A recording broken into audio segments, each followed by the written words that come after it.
Corruption के इल्जाम इन्होंने बीजेपी वालों ने लगाए। कौन लगा रहा है? जो खुद चोर हो दूसरे को क्या कहेंगे? चोर है तो चोर कभी दूसरे को चोर नहीं कह सकता। और रही बात के जो इल्जाम उन्होंने लगाए, ये एक सियासी, आप चुप हो जाओगे मैं तभी बोलूंगा ना। बताइए। ये एक सियासी प्रोपेगेंडा था और जिन पेपरों में ये खबरें लगाएगी, रात को 1:30 बजे मुझे पता चल गया था कि पेपरों में, उसमें एक पेपर ऐसा है जो पेपर माइनिंग के जो लीगल माइनिंग करते हैं, वो एक माफिया ग्रुप है, उनका पेपर है। एक पेपर ऐसा है जो पूरी उसको सबसे ज्यादा जम्मू कश्मीर में अगर देखा जाए तो सरकारी एडवर्टाइजमेंट उसको मिलती है। तो आखिर उन्होंने चमचागिरी तो करनी है और वो गोदी मीडिया ने वो वहाँ खबर चलाई। काश वो वेरीफाई कर लेता जाए निशारा। और मैं आप लोगों को दावत दूंगा, आप में से अगर कोई जाना चाहता है निशारा चले जाइए, एक एक टेंडर की वेरिफिकेशन करिए, एक एक सड़क की वेरिफिकेशन करिए। और अगर कहीं किसी ऑफिसर ने गलती की है मुझे बता दीजिए, मैं उस ऑफिसर को नहीं बख्शूंगा। क्योंकि जब मैं असेंबली के अंदर खुद कहता हूँ कि भाई हम करप्शन के साथ खिलाफ हैं, हम क्वालिटी के खिलाफ हैं, जब हम खुद कहते हैं कि टेंडरों में धांधली नहीं होने देंगे, क्योंकि पिछले 11 साल में कितने सिंगल टेंडर अलॉट हुए हैं, अगर आपको चाहिए तो अगर मैं आपको वो रिकॉर्ड भी पूरा दूंगा। मैं क्योंकि मैंने एक दिन पहले भी कहा था कि मैं बीजेपी के वो 11 साल जो पीछे बीजेपी और पीडीपी ने जो किया मैं उसमें नहीं जाना चाहता। और बीजेपी ने जो 11 साल तबाही की जम्मू कश्मीर के लोगों की, और इस ठेकेदारी में सिस्टम में आज बड़े बड़े ठेकेदार किसके हैं? ये बीजेपी के अपने लोग ठेकेदार हैं। जो आम जम्मू कश्मीर का गरीब ठेकेदार होता था, पिछले 11 सालों में उन लोगों को काम कहीं नहीं मिला। और रही बात जहाँ तक नौशहरा का है, मैंने खुद अपने सेक्रेटरी साहब को कह दिया है कि सेक्रेटरीट से एक हाई लेवल कमेटी बनाई जाए। क्योंकि यही बात 1 महीना पहले वो जो टिटीरी मास्टर नौशहरा से मेरे मुकाबले में इलेक्शन लड़ा था बीजेपी का, वो जो सीटियां मारता है टिटीरी, उसके भाई ने प्रेस कॉन्फ्रेंस इसी इशू पे की, same word to word press conference की।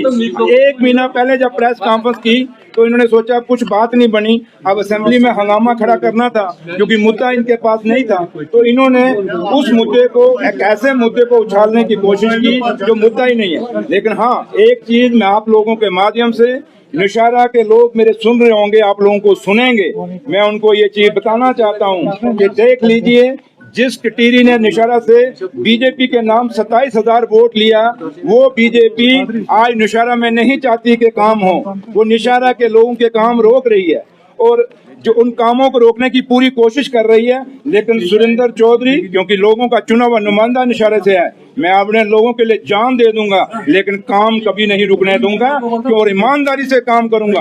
और मैं आपको दावत देता हूं, आप कोई भी पत्रकार कभी भी आप नौशहरा आ जाएं, अगर आपको गाड़ियां चाहिए मैं गाड़ियां दूं, जाइए नौशहरा जाके आप वहां पे फैक्ट्स देखिए। हाँ, अब बात इन्होंने शुरू की, अब खत्म मैं करूंगा। मैं किश्तवाड़ में जितने भी प्रोजेक्ट हैं, उन प्रोजेक्टों में किसके बंदे लगते हैं, जाके किश्तवाड़ में आम लोगों को पूछिए।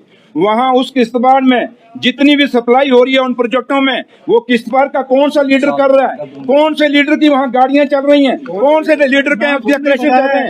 लेकिन आप हैं, ये आपका काम है। मैं आपको इशारा दे रहा हूँ, पत्रकारों, सुनिए, पत्रकारों को इशारा देना मेरा फर्ज है, खोज करना आपका काम है।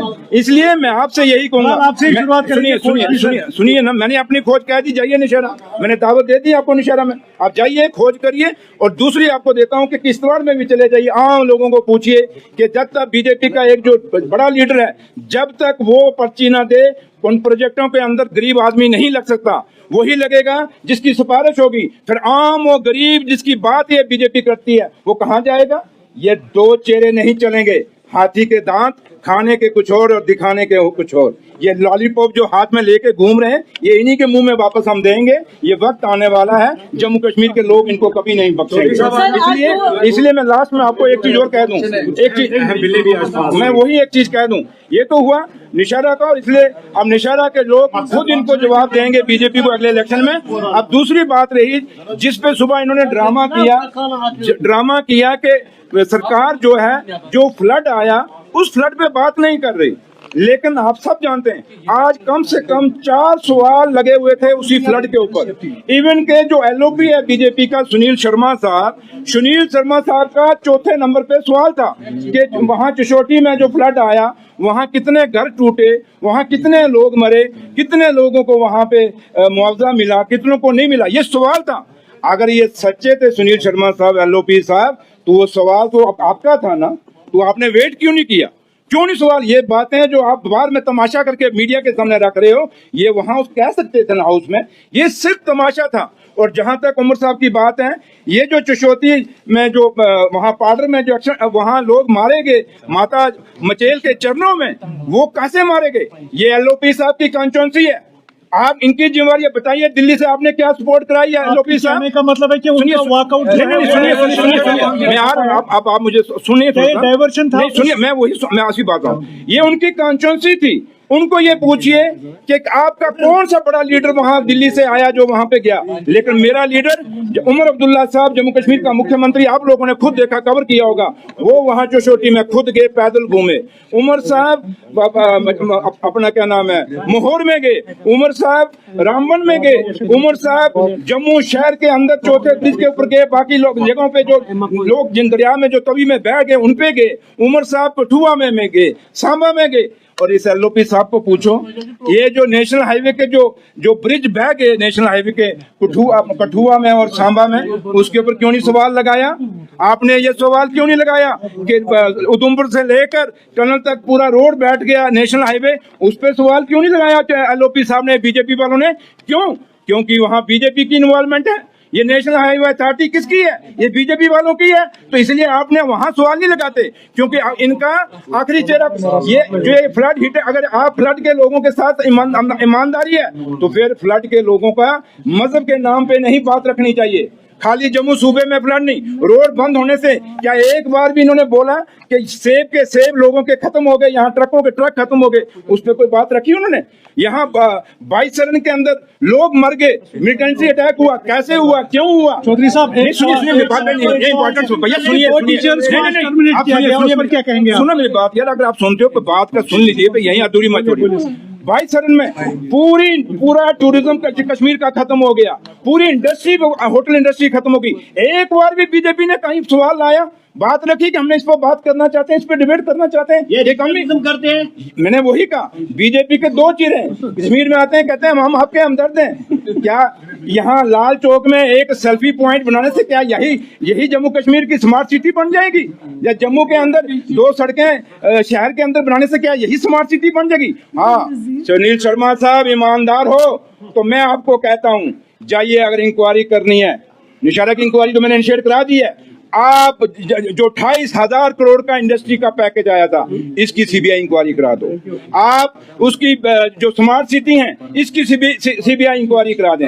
आप जितनी भी यूनिवर्सिटी हैं, बाहर के लोग उस यूनिवर्सिटी में लग रहे हैं, जम्मू कश्मीर के बच्चों को रोजगार नहीं मिल रहा, इन यूनिवर्सिटी में जितनी भी अपॉइंटमेंट हुई है बाहर के लोगों की, उसकी सीबीआई इंक्वायरी करा दें। सुनील शर्मा साहब, अगर आप इंक्वायरी करना चाहते हैं बीजेपी वालों, तो फिर अगर सबसे बड़ी इंक्वायरी यहाँ जो बेरोजगारी है, जिस बेरोजगारी को आपने पैदा किया, उस बेरोजगारी पे एक सीबीआई इंक्वायरी करोगे। ये कैसे इतने, ये 10 महीने में तो पैदा नहीं हुए ये बेरोजगार। इसलिए मैं आपसे ये बात करूंगा कि बीजेपी के लोग सिर्फ जम्मू कश्मीर के लोगों को उलझाना चाहते हैं, इससे ज्यादा कुछ नहीं है। ये सिर्फ एक जोर जबरदस्ती से गुमराह करके ये सरकार यहाँ पे अपनी पार्टी को चलाना चाहते हैं। लेकिन जम्मू कश्मीर के लोगों ने पहले भी इनको 2024 में इनको जवाब दिया था, कश्मीर में तो लोगों ने जवाब दिया, अब जम्मू वाले लोग अगले इलेक्शन का इंतजार करके इनको जवाब देंगे।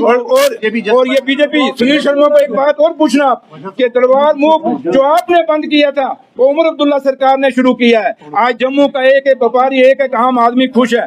आपको किसने रोका था कि भाई यहाँ पे ये आप तलवार मुख न चलाएं? इसलिए मुद्दे बहुत हैं, बातें बहुत हैं, लेकिन मैं एक ही बात कहूंगा कि बीजेपी असेंबली के अंदर पूरा ड्रामा कर रही है, ये सिर्फ तमाशा कर रही है आप लोगों के चैनलों पे आने के लिए, क्योंकि ये कुछ ना करें तो आप थोड़ा इनको पूछोगे भाई क्या हुआ है। इसलिए जब ये कुछ पंगा करेंगे तो पूछेंगे।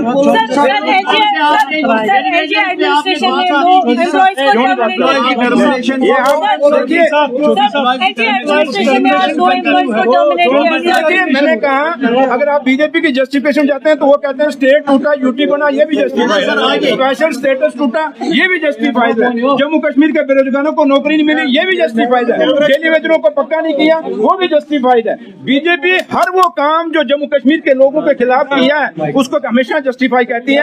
इसलिए मैं लोगों से कहूंगा, भारतीय जनता पार्टी जम्मू कश्मीर कश्मीर की, ये जम्मू कश्मीर के लोगों के खिलाफ है और जम्मू कश्मीर के लोगों के भाईचारे को तोड़ने की कोशिश करती है। और जम्मू कश्मीर के लोगों को ये फैसला करना होगा कि इनकी बात सुननी है कि नहीं सुननी।